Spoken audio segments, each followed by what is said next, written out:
Assalamualaikum warahmatullahi wabarakatuh.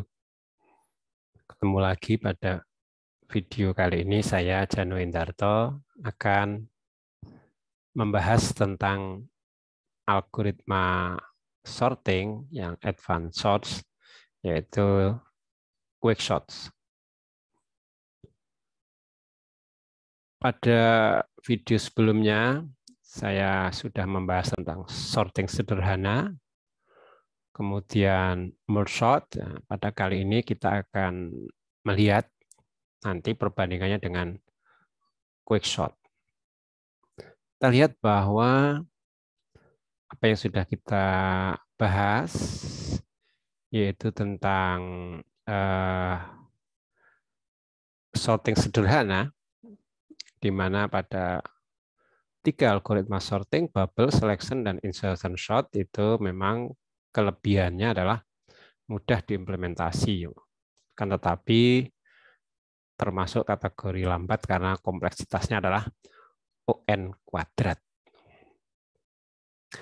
Pada merge sort sudah kita lihat bahwa merge sort itu cukup bagus, jauh dibanding sorting yang sederhana, yang ON kuadrat. Nah, pada merge sort ini itu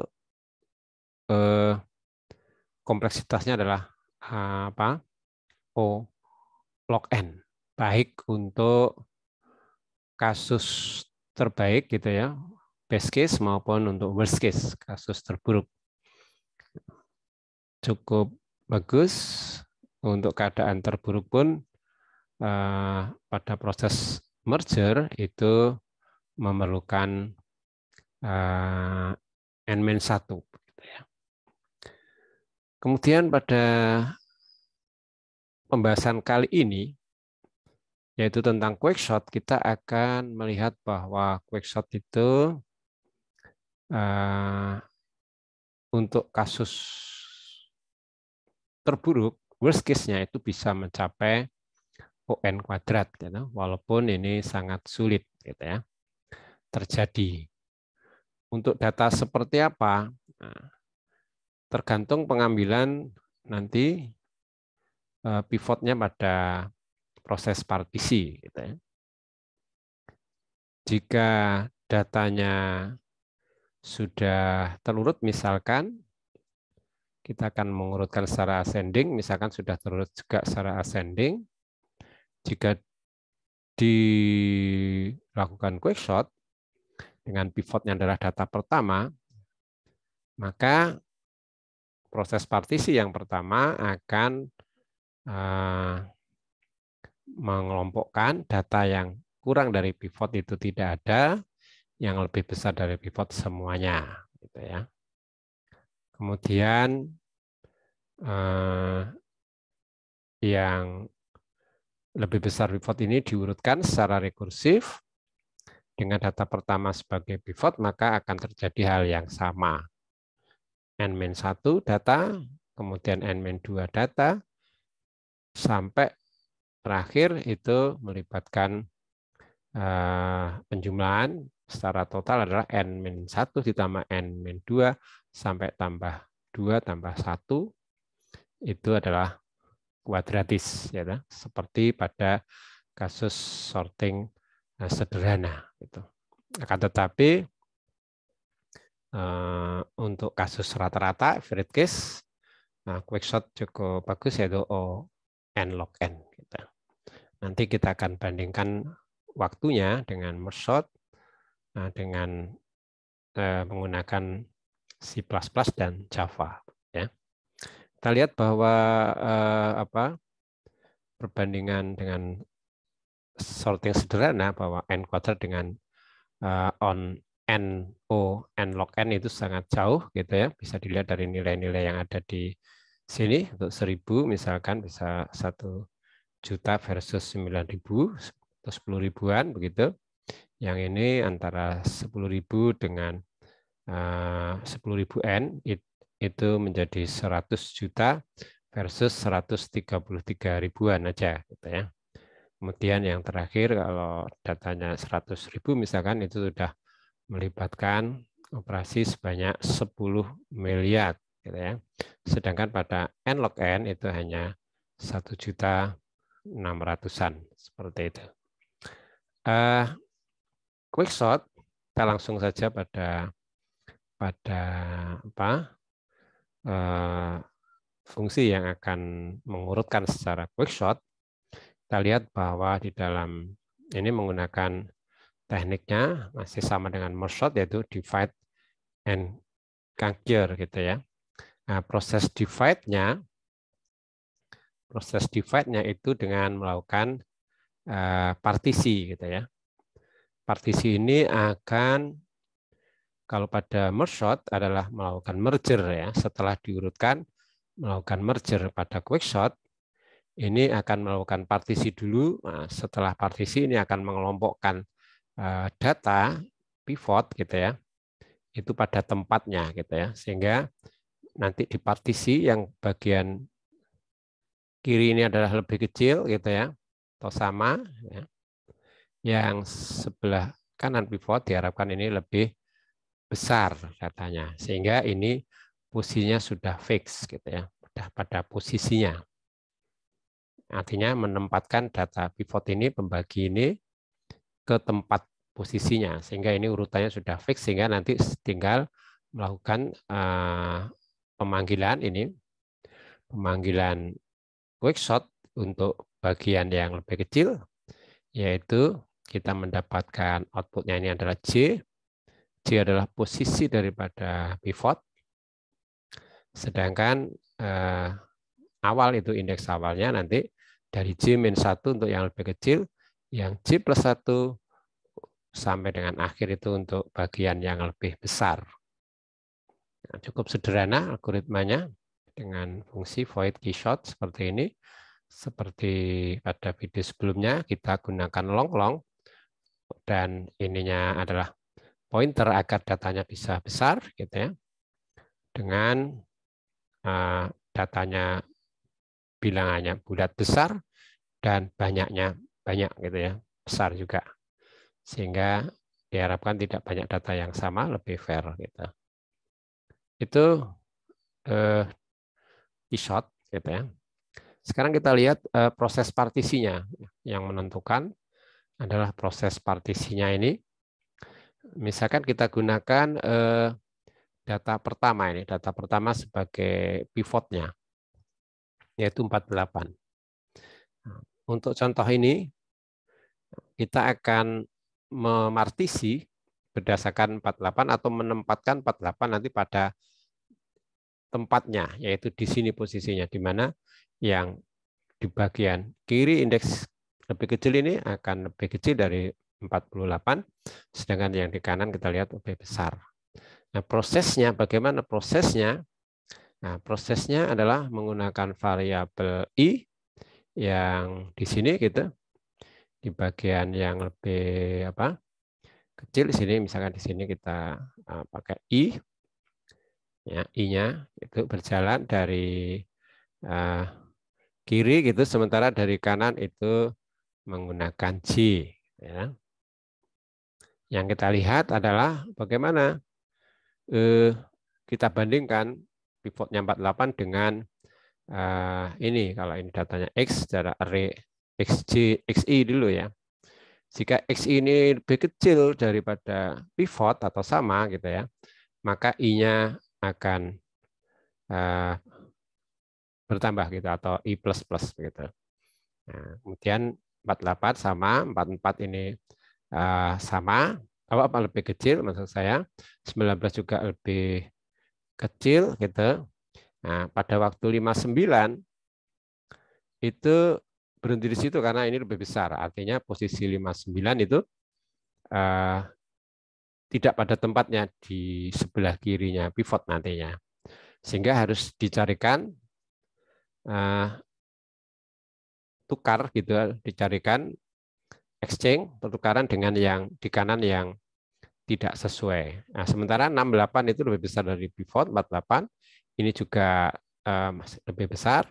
Nah, 8 ini akan berhenti di situ, sehingga 8 dan 59 akan dilakukan pertukaran. Kalau kita lihat ini 8 dengan 59 akan ditukar seperti itu. Kemudian nanti dilanjutkan I-nya di sini 59, terus di sini 72, ya. 72 akan berhenti.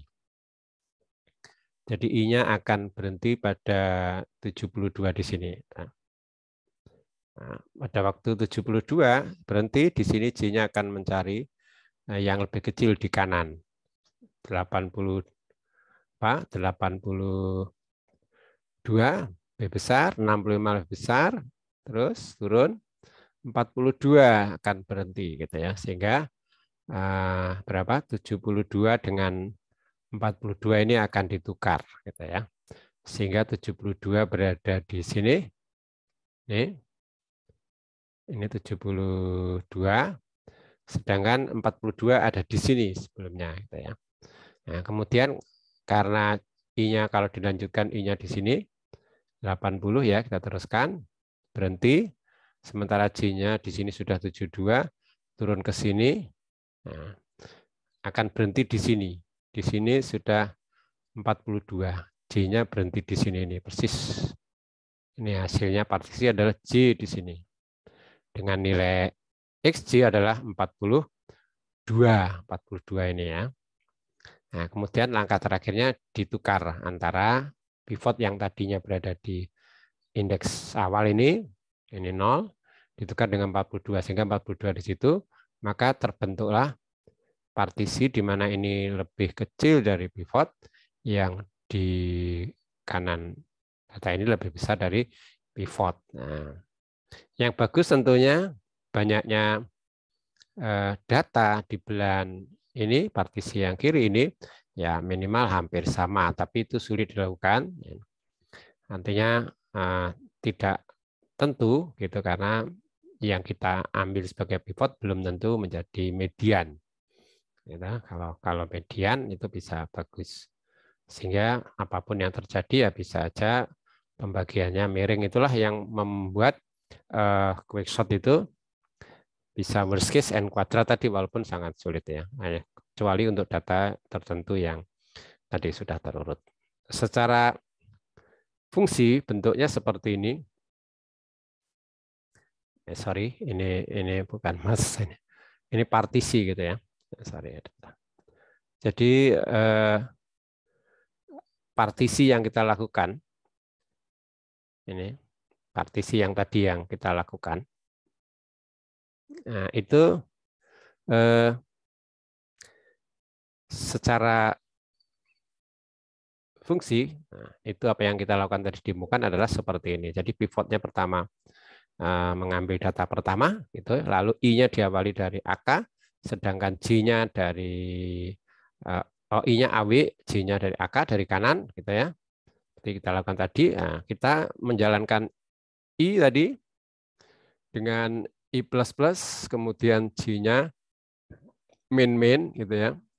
Selama I lebih kecil J, tadi pada waktu I dan J overlap, gitu ya, atau J sudah lebih kecil dari I, maka ini stop, gitu ya. Ini selama I lebih kecil J, nggak mungkin sama. Jadi I lebih kecil J, karena kemudian ini jika syaratnya lebih kecil pivot, sedangkan di sini lebih besar, sudah oke, maka min. Nah, akan kita tukar ini, jika I lebih kecil J, maka ini kita lakukan apa? Pertukaran data ini. 3 perintah ini adalah pertukaran data. Kemudian tadi kita tempatkan ini, menempatkan pivot pada posisinya J tadi ya. Ini pivot pada posisi XJ tadi. Sedangkan yang posisi yang sebelumnya itu ditaruh di posisi awal, tukar agar ini pada tempatnya. Cukup jelas saya kira untuk partisi. Nah, kemudian seperti biasa kita akan menguji, membuat data uji untuk melihat bagaimana performance dari waktu proses daripada quickshot. Nah, kita lihat bahwa kita gunakan long untuk datanya, kemudian kita akan meminta inputan n, gitu. Kemudian kita deklarasikan, kita siapkan array-nya dengan pointer X tadi. Nah, maka kita akan buat dengan random yang cukup besar ini harapannya ya. Harapannya tidak 0 dan nilainya antara 0 sampai 32767, kemudian dikalikan dengan bilangan yang besar gitu, nilainya sudah cukup besar ini ya. Artinya sudah fair, kemungkinan sama itu ya ada, tapi tidak banyak karena sudah jangkauannya lebih luas. Kita random, tidak pakai modulo dan ya, sehingga harapannya tidak banyak data yang sama, karena data yang sama bisa saja berpengaruh terhadap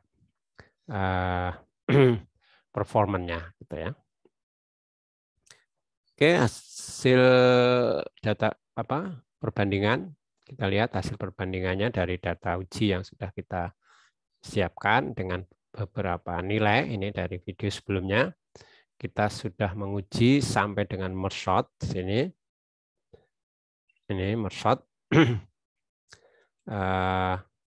Kita lihat bahwa merge sort ini yang sudah pada video sebelumnya, kita lihat bahwa yang sederhana, saya kira ini sudah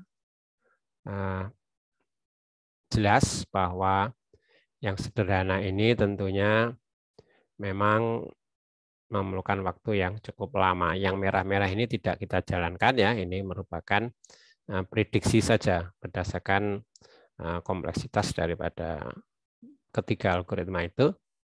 Untuk data yang besar ini akan cukup lama ini waktunya.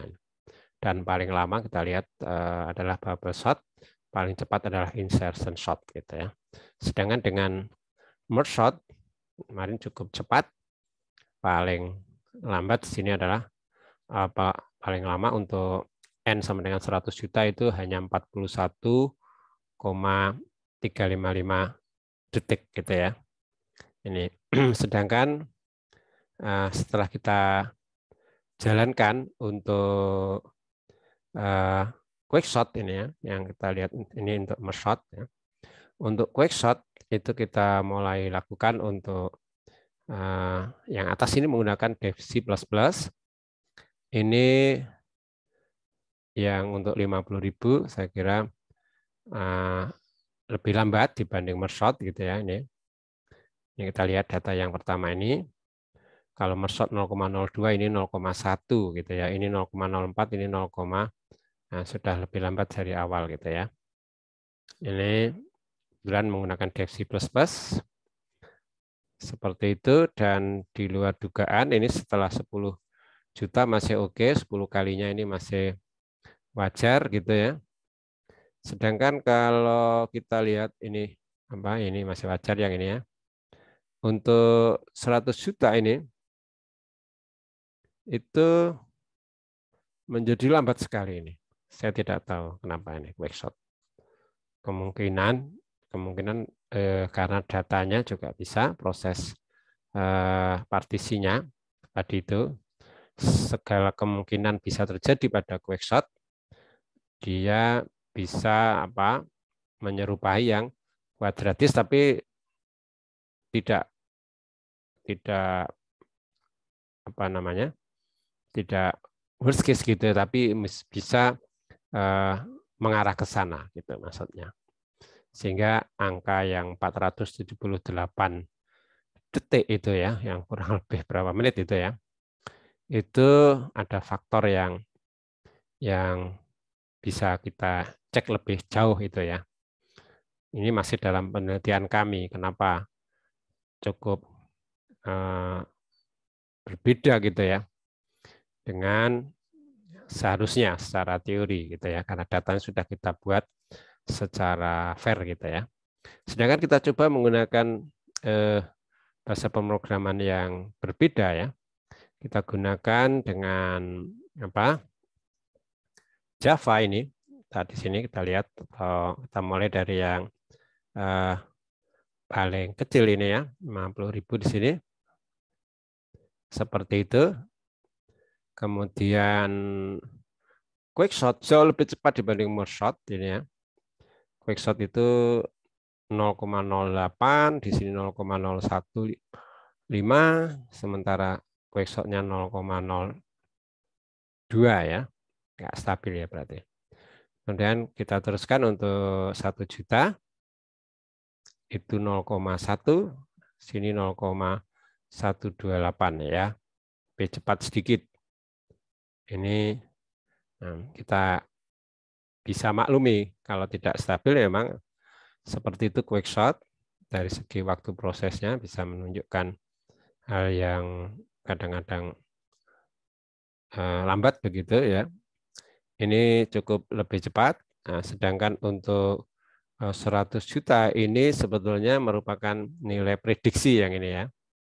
Karena menggunakan NetBeans Java di komputer kami itu hanya mampu, nah kita menggunakan array biasa di Java, kita hanya mampu sekitar 66.500.000 gitu ya.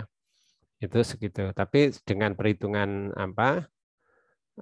prediksi tadi untuk 100 juta kurang lebih segini waktunya. Kalau tidak ada kendala di besaran array-nya gitu ya. Sedangkan di C++ kita gunakan pointer, array menggunakan pointer ini bahkan bisa mau 300 juta juga nggak masalah. Itu sedikit kelebihannya di situ, tapi ada keanehan pada quickshot di situ. Nah, begitu untuk perbandingannya sehingga kita lihat bahwa quickshot dengan merge shot itu ada beberapa yang dapat kita simpulkan. Yang pertama, quickshot lebih cepat dari merge shot di NetBeans Java itu ya secara besar, walaupun keduanya itu mempunyai rate yang sama yaitu n log n, tapi quickshot justru mempunyai kemungkinan worst case-nya adalah n kuadrat, sedangkan merge shot lebih cepat di Dev C++ ya. Quickshot pada kasus terburuk tadi bisa mencapai n kuadrat.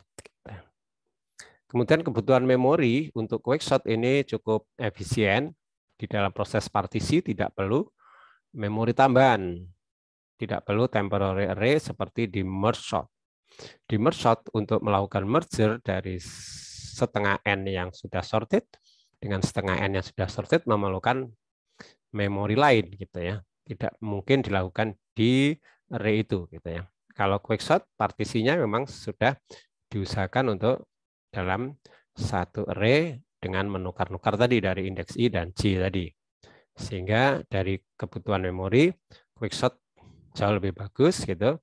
Merge shot itu 2n ya. Yang n yang satu untuk proses merge, sehingga kalau misalkan kita mengurutkan 100 juta gitu, untuk merge shot memerlukan 200 juta memori. Yang 100 juta adalah untuk proses merger tadi, terutama pada merge yang terakhir. Itu ya, kebutuhan memori. Kemudian waktu prosesnya tergantung IDE atau compiler yang kita gunakan, bahasa pemrograman yang kita gunakan. Sedangkan yang ketiga, ada sedikit faktor stabilitas. Sebuah algoritma sorting itu dikatakan stabil atau stable short jika ada dua data yang sama gitu ya, setelah diurutkan kan mestinya posisinya indeksnya berdekatan. Nah, pada quickshot itu tidak ada jaminan bahwa dua data yang sama, misalkan dari data yang sama misalkan X gitu ya, atau data yang sama itu nilainya adalah misalkan dari X berapa gitu ya, misalkan dari X10 gitu ya, X10, yang satu di sini X 1110, 110 gitu aja. Nah, nilainya kebetulan ini sama-sama berapa? 65 misalkan, sama-sama 65. Nah, setelah sorted maka 65 ini akan berdekatan seperti ini kan. Nah, dilanjutkan yang lain 68 dan seterusnya. Sebelumnya mungkin ada 50 dan seterusnya. Nah, ini tidak dijamin bahwa 65 yang pertama ini datang dari X indeks yang lebih kecil, yang ini datang dari, kalau merge shot itu dijamin. Kalau merge shot adalah stabil. Dari proses mergernya bisa dikontrol bahwa data yang sama yang dimasukkan dalam temporary array adalah yang indeks kecil dulu, gitu ya. Itu bisa dikontrol. Tapi pada quickshot bisa aja ini menduduki 65 yang di situ, gitu. Sedangkan yang ini akan berada di situ ya, karena proses partisi tadi ya, partisi seperti itu bisa dimaklumi akan tertukar seperti itu. Sehingga jika ini K-nya atau yang berdasarkan nilai ini yang diurutkan kali ini kemungkinan bisa aja mempunyai nilai yang lain gitu. Maksudnya 65 ini nilainya dari si A, sedangkan 65 ini dari nilainya si B gitu ya. Sehingga ada sedikit warning bahwa kemungkinan bisa tertukar posisinya, tidak sesuai input kedatangan data, misalkan seperti itu. Itu sedikit saja tentang stable shot. Jadi seperti itu kesimpulannya, quickshot dan merge shot semuanya ada plus minusnya. Saya kira itu. Terima kasih, mudah-mudahan bermanfaat. Saya akhiri video kali ini. Assalamualaikum warahmatullahi wabarakatuh.